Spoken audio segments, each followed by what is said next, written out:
firstly, Caitlin, let's just look back at that big game at the weekend. How pleased were you to get that result and put to bed that last result at the end of last season?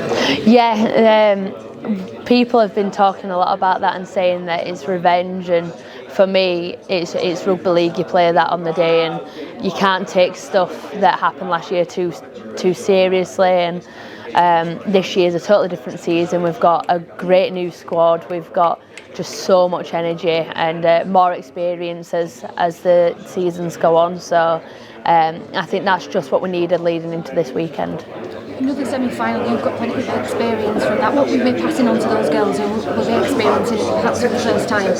Yeah, I think that was the case last year. We had a lot of the girls that were new to big occasions, semi-finals, finals, especially how big the final was last year. So I think it's just a case of composure.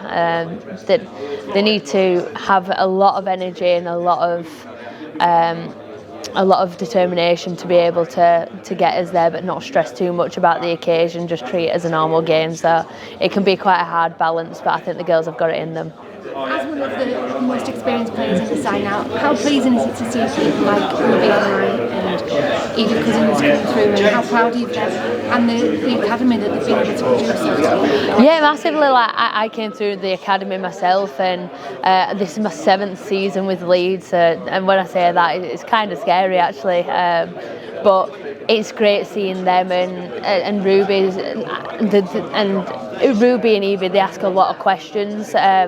Cece's made her mark in the team now, and look at her, she's got an England call up now, so I think that's the kind of stuff Leeds can produce, and to come through the academy, they're very good at making homegrown talent. So these players, including myself, are all the start of what's great to come for Leeds Rhinos Women. Looking back to that semi-final that you were in, the first semi-final, very different. You had a double-header press conference, all the teams here. It's such a big occasion, isn't it?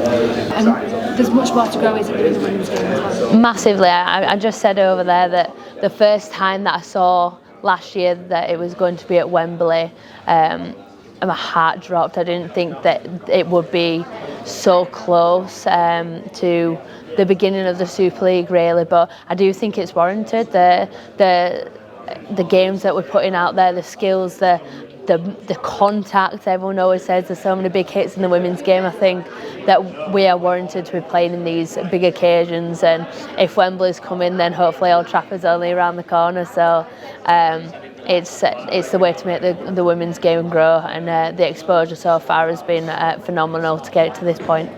What's the mood in the camp lately? You haven't really had training, but coming home after York, you've been on a high, and then next up an even bigger game, the semi-final. What's the mood? I think we have so much energy in the squad. I think it's just such a good addition that we've had. There's just been so much chat around how we're going to perform in training this week, the expectations that we have in place, and the point and the feelings that we want to be able to compose before going into next week's game. We know it's not going to be an easy ride. Wigan have been very consistent this year, and they've put on some big performances, and I think Dennis Betts has made some great changes for the side, but we're definitely looking to get to Wembley again.